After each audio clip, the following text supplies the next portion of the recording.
March 8, 1782. In the heartland of the Ohio country, at the Moravian mission in Gnadenhutten, a harrowing event took place. A band of 160 Pennsylvania militiamen committed an act of unprecedented brutality. 96 Christian Indians, 39 children, 29 women, and 28 men were caught in the storm of violence.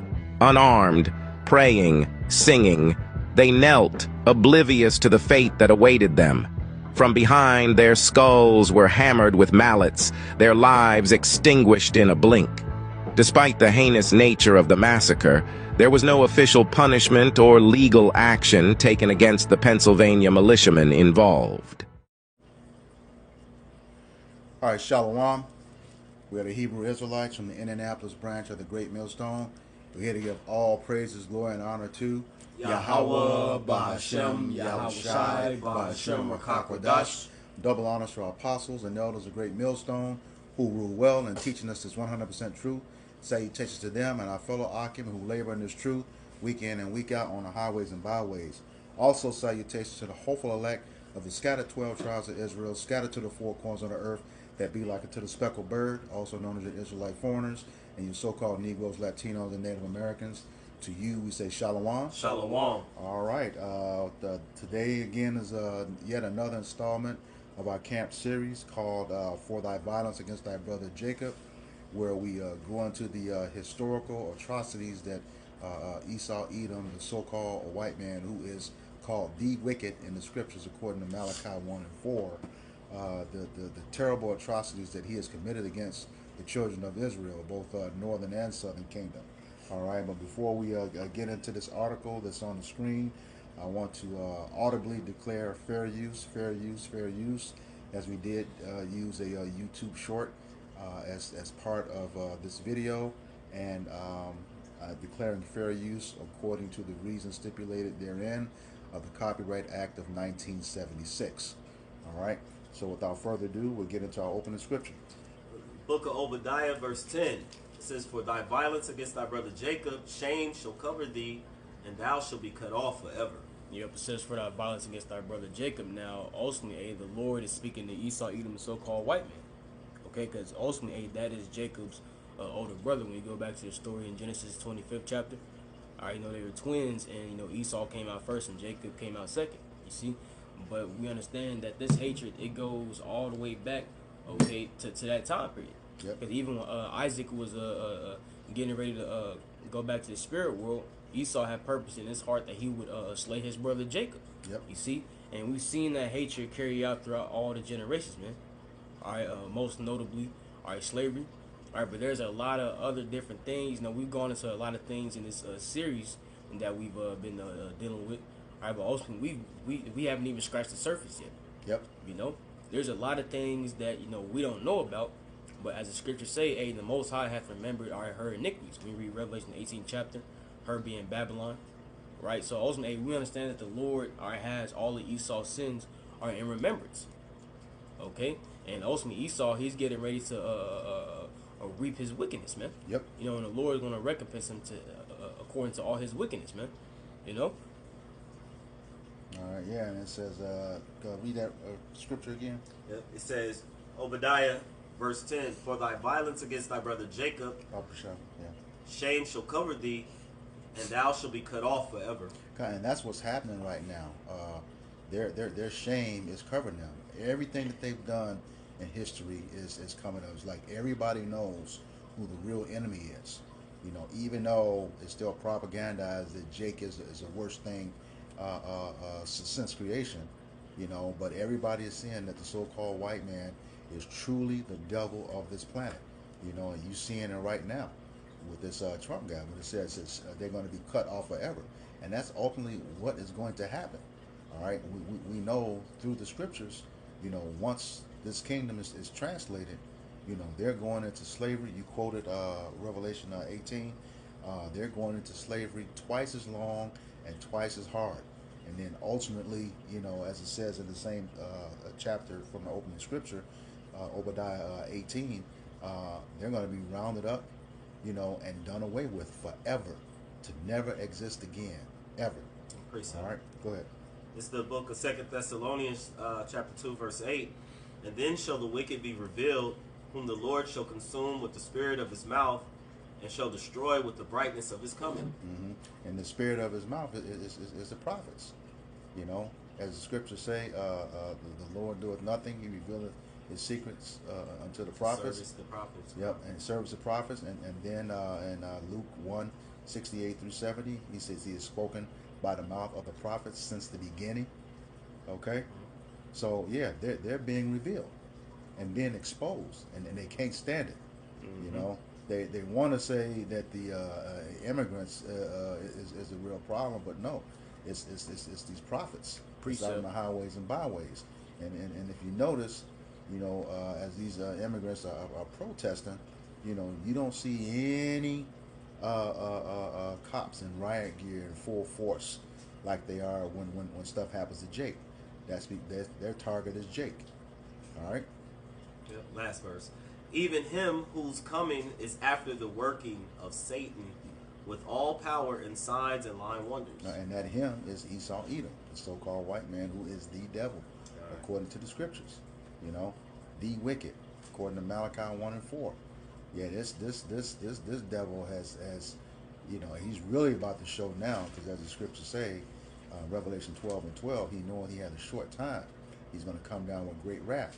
And even some of his own people are starting to feel it, you know, which, you know, it looks good to us, because we know that, you know, the time is at hand for our kingdom to come. All right. And the thing is, when you go into that word devil in Revelation 12, and you go down, I believe it's the last definition, it says a metaphor for someone, roughly paraphrasing, who acts the part of Satan or the devil. Yep.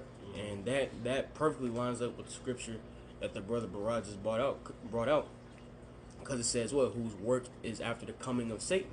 You see, so that lets us know that there is a man on a planet Earth, all right, who plays the role of the wicked, all right.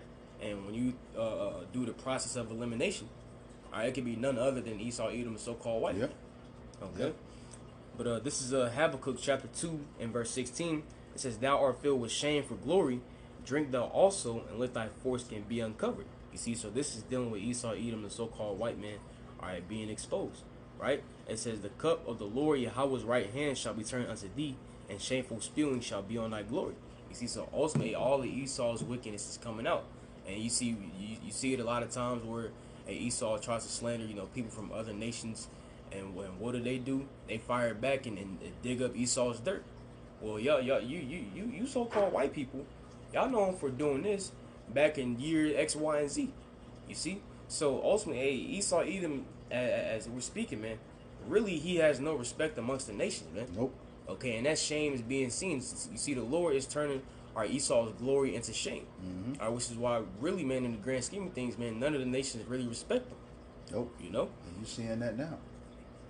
Look at what Canada and Mexico is doing. You know, that NAFTA agreement that has been in progress for a long time. The free trade, North American free trade, has been in process for the longest time. Okay, they said they want to start charging them tariffs. Canada and Mexico said, okay, we're gonna charge you, but also we're gonna go to China. You know, so yeah, there's no more respect for the whore, and it shouldn't be. All right. Okay, so with that, we're going to get into the article, which is, you know, the title of it is on the screen. We'll put a link to this article in the description box of the video. All right, it's from EJI, A History of Racial Injustice. All right, and it's titled, "Nearly 100 Indigenous People Massacred by Pennsylvania Militiamen." It says, on March 8th, 1872, Pennsylvania militiamen and frontiersmen murdered 96 pacifists. Somebody hold that definition. Pacifist indigenous people, most of whom were members of the Delaware tribe, in the village of Gnadenhutten near present-day New Philadelphia, Ohio. You got it? Yeah, I'm grabbing it. Okay. Pacifist. The definition for pacifist. It says, a person who believes that war and violence are unjustifiable. And that says, holding the belief that war and violence are unjustifiable. It says synonyms are peace lover, conscientious objector, peacemaker, appeaser.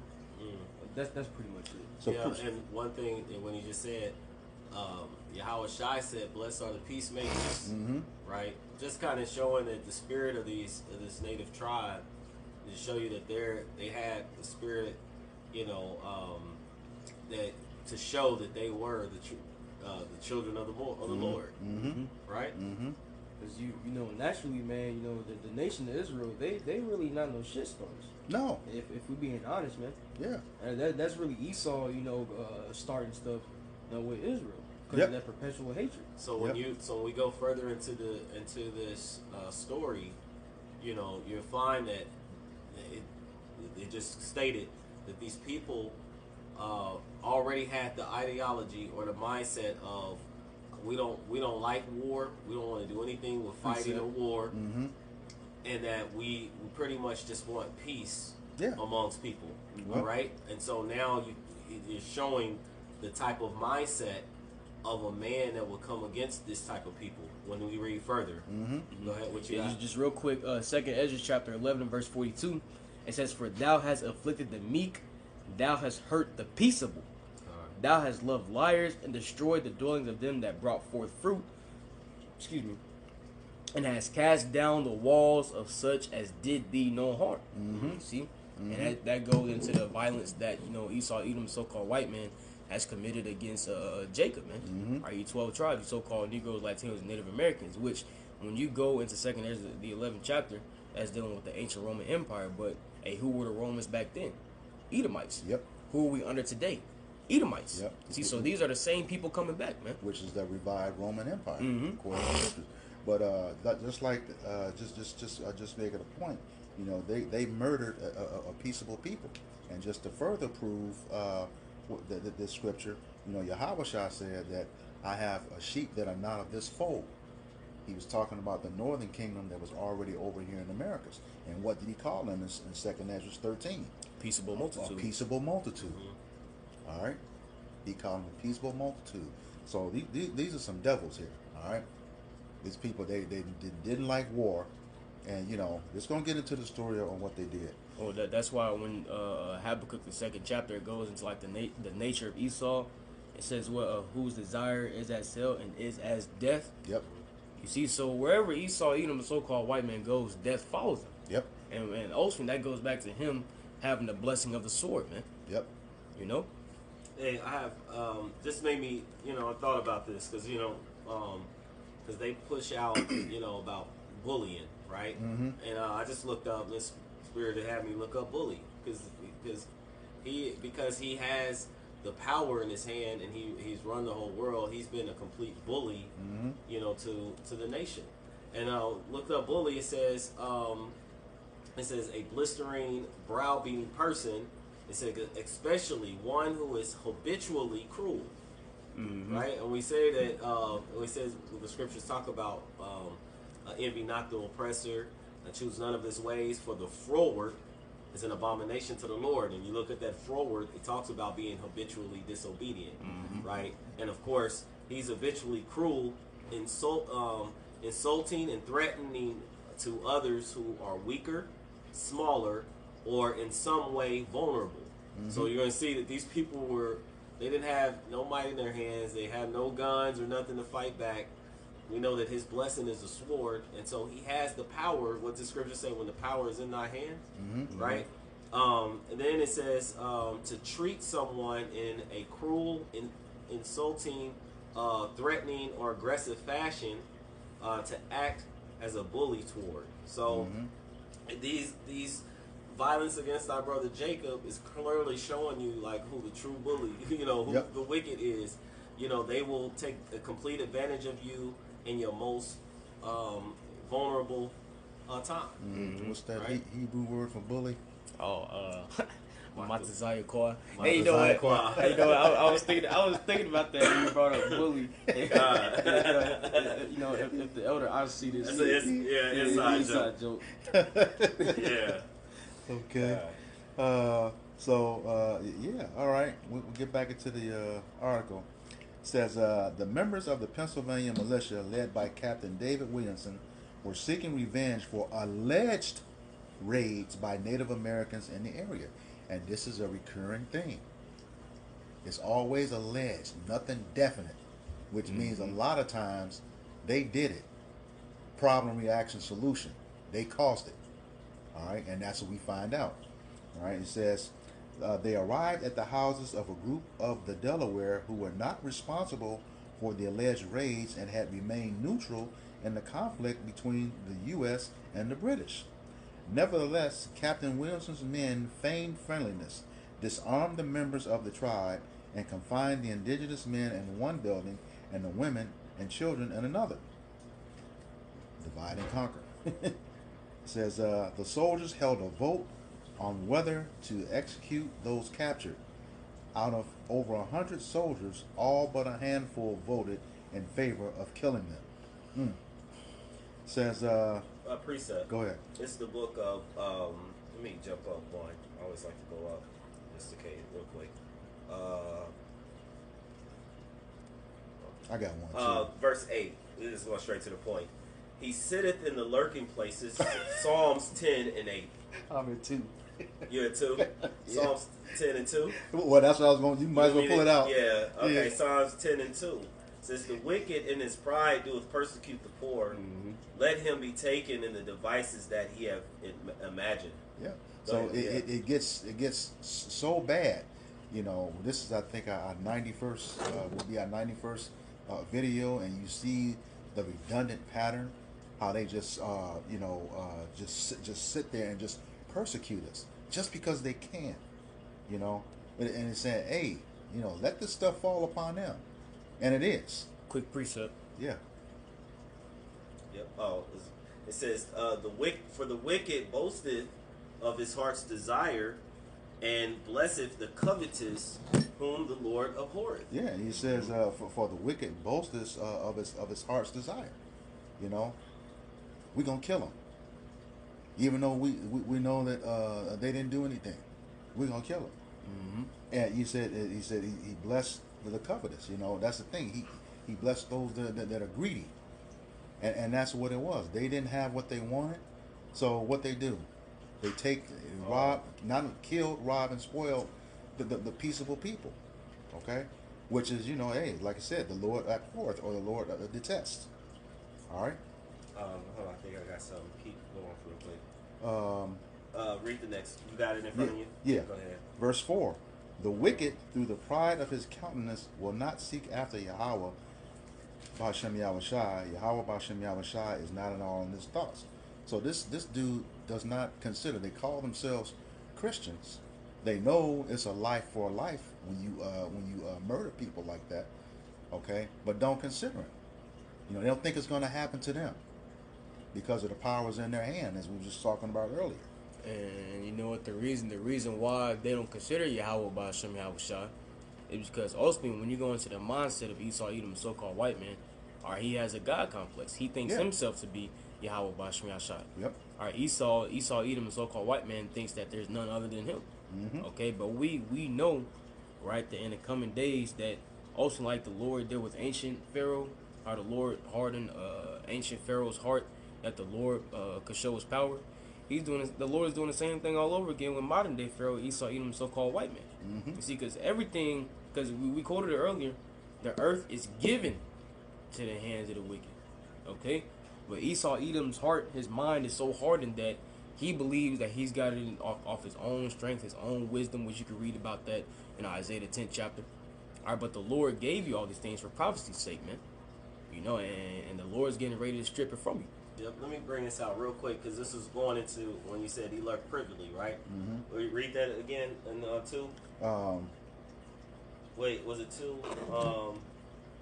Oh no, my point is down. Yeah, verse 8. Yeah. Okay, I'll wait. Okay. So, that's something quick too. Go ahead. This is Proverbs 26 and 27. It says, "Whoso diggeth a pit shall fall therein, and he that rolleth the stone, it will return upon him." You see, so Esau Edom, the so-called white man, is setting up snares, right, and traps for the nation of Israel, because when we read stories like this, like you brought it earlier, problem, Problem, reaction, solution. thought a problem, reaction, solution. So Esau Edom, he had set plans in stone, all right, to make it look like it was Jake's fault, but meanwhile he was the mastermind behind it. Yep. See, and he's trying to make excuse to do what? To kill off the nation of Israel. Okay, but we in the times where awesome aid, because you're not slick in the eyes of Yahweh Bashim Yashad. The Lord sees everything you're doing. So all that wickedness, man, all that deceit, all that treachery is getting ready to come back upon you, man. Yep. Can you read that again? Yep. Proverbs 26 and 27. It says, "Whoso diggeth a pit shall fall therein, and he that rolleth a stone, it will return upon him." And that backs up that part where it says, "Let them be taken in the devices that they have imagined." Yep. Okay. Psalms chapter 10, just verse 5. His ways are always grievous. Thy judgments are far above out of his sight. As for his enemies, he puffeth at them. And that's exactly what he did here. Just like you said, he has a God complex. Okay. He doesn't believe that he will be judged for the atrocities that he's done. Because he's in control.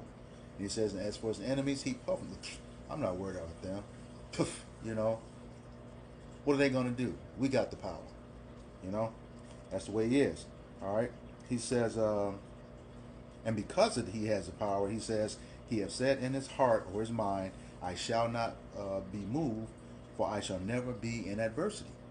So this wicked nation of people, they just run roughshod, and you can see that now with this with what's going on with this new administration. Just executive orders every day, overrunning the government.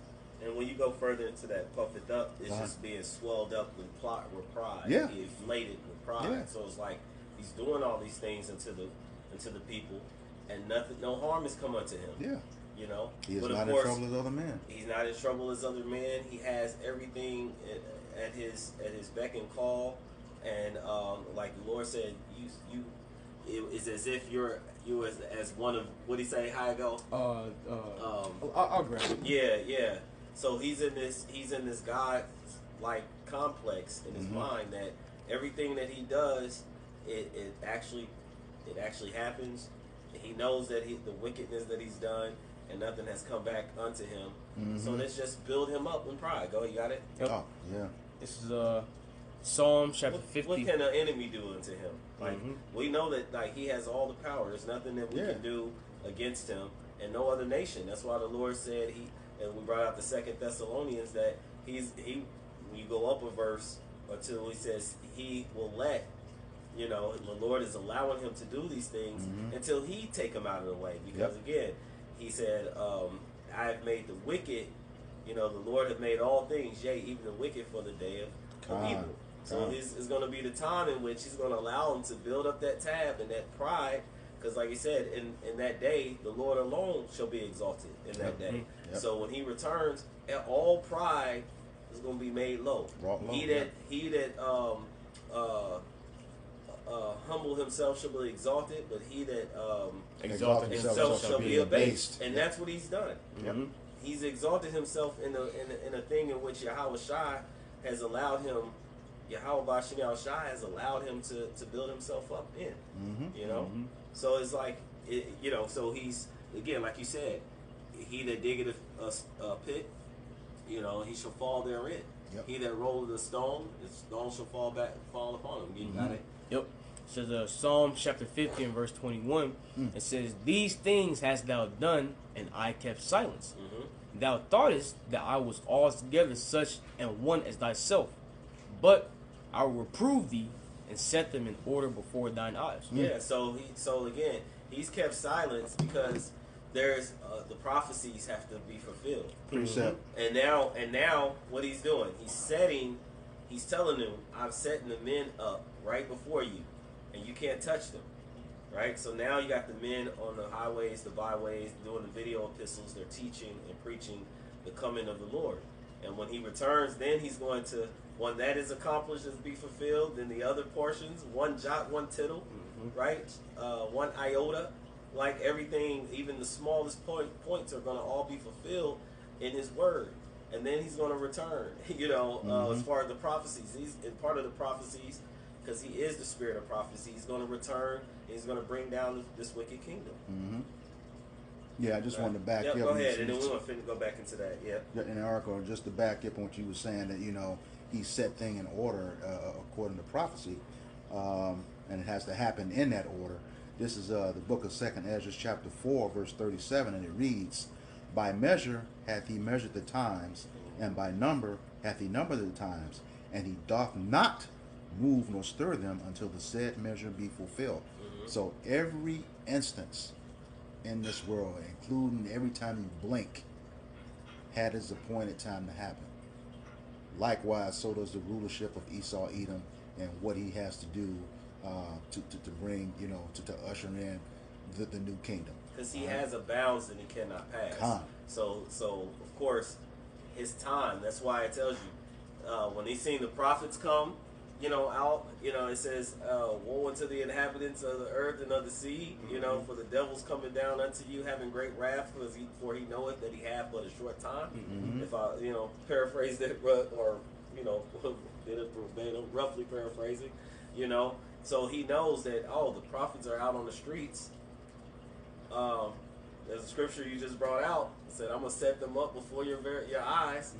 And where are they seeing this on the videos? Teaching and preaching, and that's why all these things that are happening, because of all the wickedness that he was doing. But like we mentioned, bringing back Thessalonians, that the spirit of the prophets had to be revealed of who he was, who Satan shall be revealed by the spirit of his mouth, right?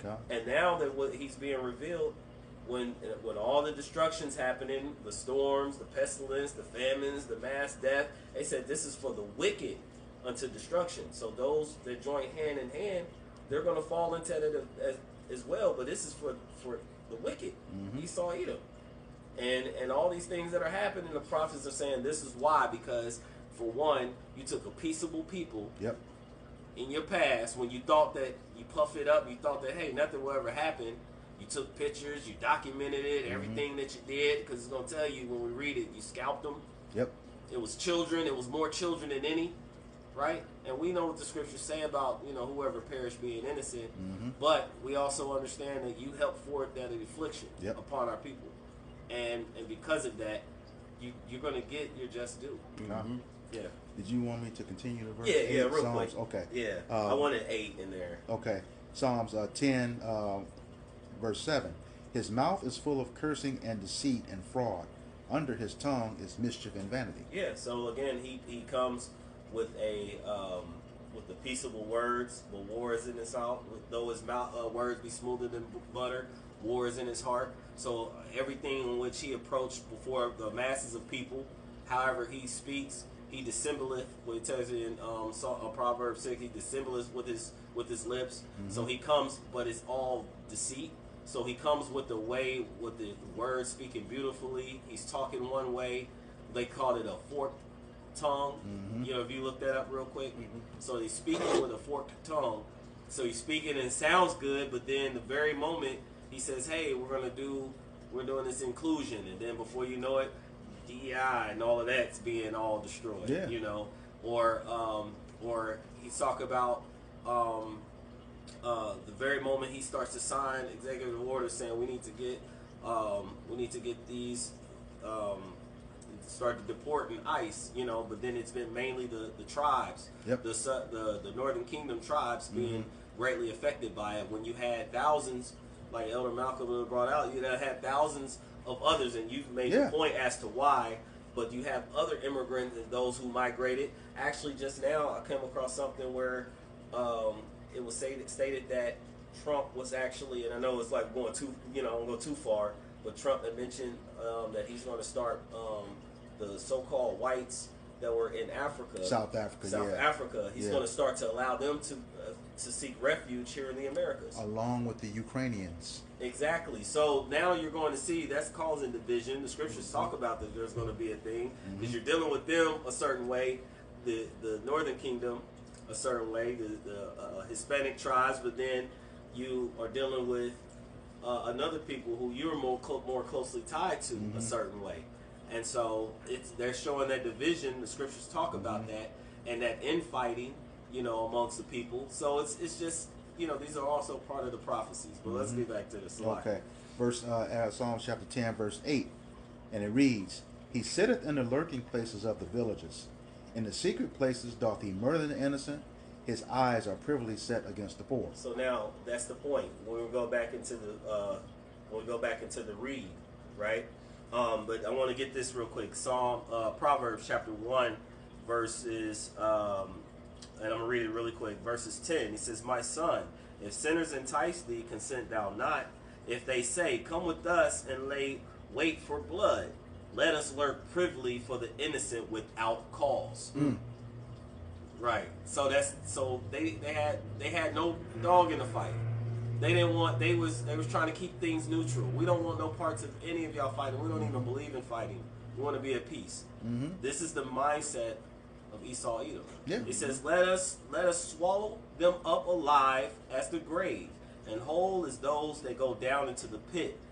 He says, we shall find all precious substance. We shall fill our houses with spoil. Cast thy lot among us. Let us all have one purse. So they split them up, and of course you probably, they didn't go into detail, but we can imagine that they probably seen some nice looking women and young children amongst them and did their way, because they scalped the men and they separated them, and they probably did what they wanted to with the women and young children and the little boys, and then you had the men on the other side and did whatever you wanted with them. The power was in his hand to do so.